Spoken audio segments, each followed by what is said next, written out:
In this house, the decor's the obvious obscure. See clearly the theory of less is more.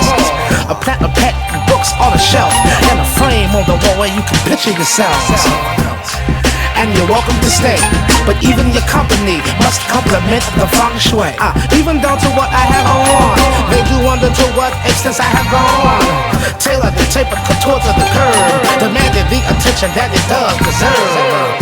Fabrics for the forecast of the day, I admit it, everything is fitted to fall in feng shui. More importantly, the way that I move. If I'm in your town, my needle's down on the groove.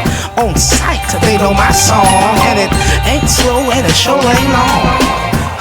You see, I do not play. Forgive me, Father, I was forced out of feng shui. A flow as subtle as a summer breeze, like the whispering winds of the talking trees. Too big to be boxed in, it bobs and weaves. It evolves the songs, it gives and receives. And everything I say is calculated, appropriated, written and arranged in feng shui.